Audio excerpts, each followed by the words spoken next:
Pang 4th day ko dito ngayon sa Zapote. Pumunta akong palengke, bumili ako ng ulam namin para mamayang gabi. Mag-aadobo ako ng paa. Ayan. Magic sarap, suka, toyo, at saka may sibuyas bawang naman na kami dito. Di na ako bumili para hindi na magdoble-doble ng gastos. At dinagdagan ko na lang din ng oyster sauce. Ayan. Pampadagdag sa lasa ng ating recipe na adobo. Hiniwa-hiwa ko na din yung mga sangkap para mamaya pag nagluto, dire-diretso na lang yung ating gagawin.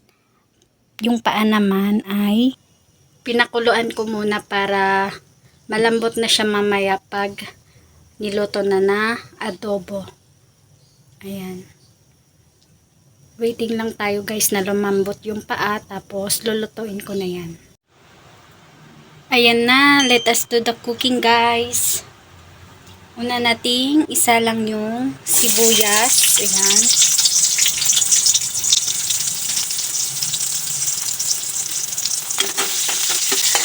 Sariling sikap to guys, wala kasi akong videographer.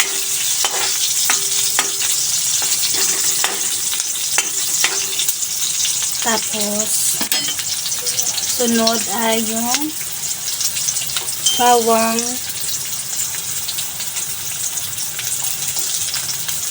sunod na din natin tong luya,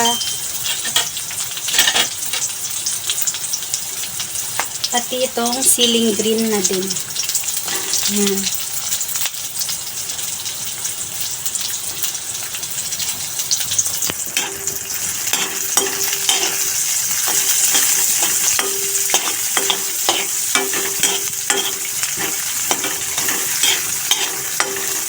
Hindi ko na hinugasan yung kawali kasi paalang din naman yung lulutuin. Hindi diretso na natin, di ba guys?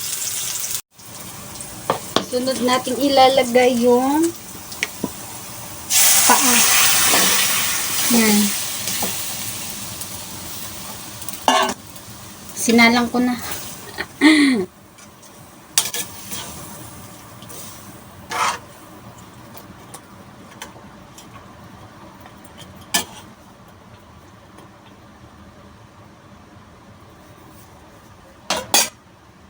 Malambot naman na yung paa, kaya ilalagay ko na tong toyo. Para kumapit yung toyo sa paa. Hindi ako expert sa pagluluto, kaya pasensya na, pasensya na. Susunod ko na din tong suka. Ganon din naman yan eh. Tapos, itong oyster sauce.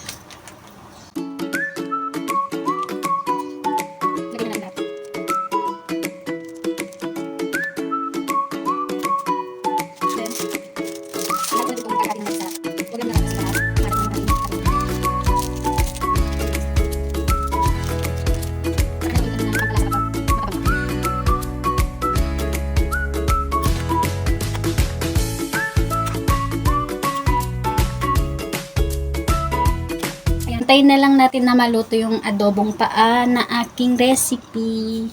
Ito. Ayan.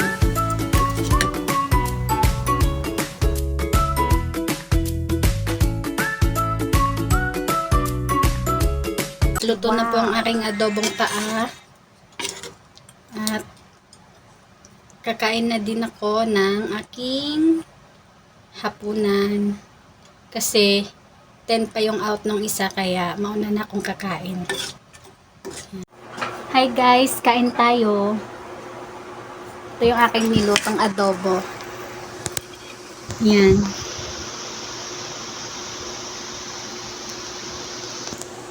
Kain tayo. Tikman natin kung anong lasa nito.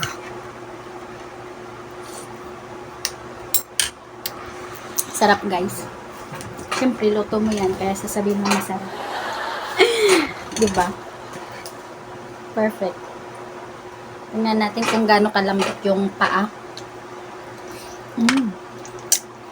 Super lambot guys. Natanggal na yung buto.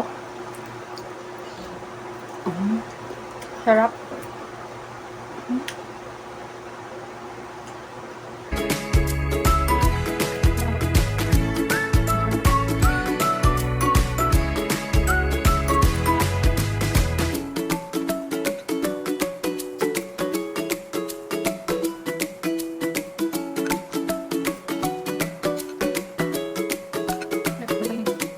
Nagkanda bali-bali na yung chicken sa sobrang lambot.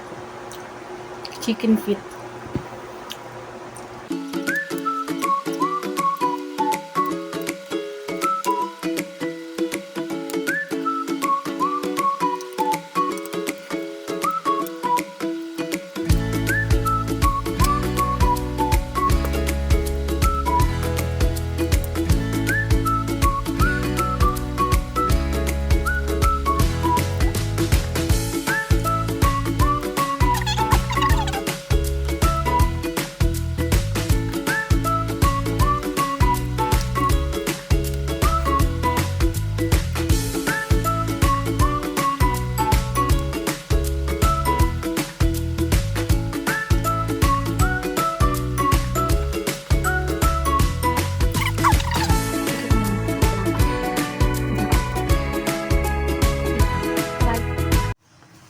Hi guys, this is my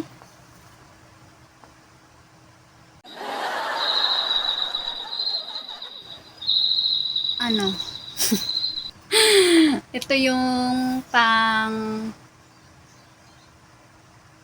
ano ba ngayon? Third, fourth, fifth day? Fifth day ko dito sa Pote. Ngayon, pupunta naman ako ng palengke at bibili ng uulamin namin ngayong gabi. Papunta ako ngayon sa palengke. Walking distance lang naman siya kaya hindi na kailangan sumakay. Sobrang lapit lang ng palengke dito.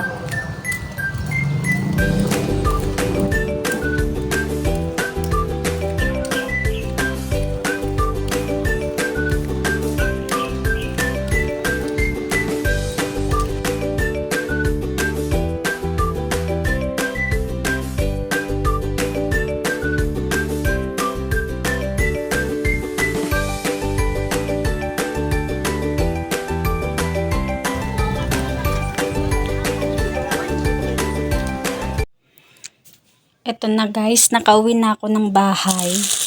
Nakapamalengke na ako. Bumili ako ng ilang pirasong isda. Papaksiwin ko yan. Tapos, hahaluan ko na lang din ng talong. Siling green, sibuyas, suka. Tapos, bumili na rin ako ng itlog na 6 na piraso. Ayan, tapos bigas at mantika. May bawang naman na kami dito kaya di na ako bumili ng bawang. Nakasalang na yung aking paksiw. Natabunan na ng puro talong. Ayan. Bawi na lang tayo sa gulay guys kasi mahal ng isda kaya ayan, bumili ako ng talong para may pang tayo pagkakain, at least healthy. Wow! Luto na ang aking paksiw na sabawan. Ayan. Sinadya ko talaga siya na may sabaw kasi para hindi dry yung aming pagkain. Ayan guys, luto na siya.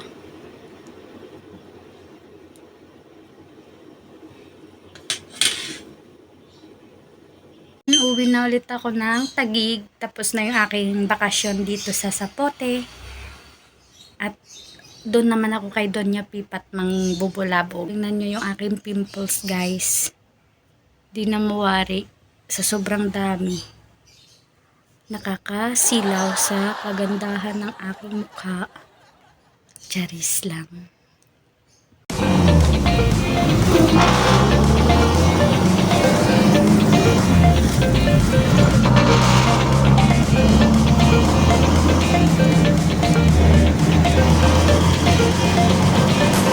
Guys, andito na ako kay Doña Pipat. Hi Doña.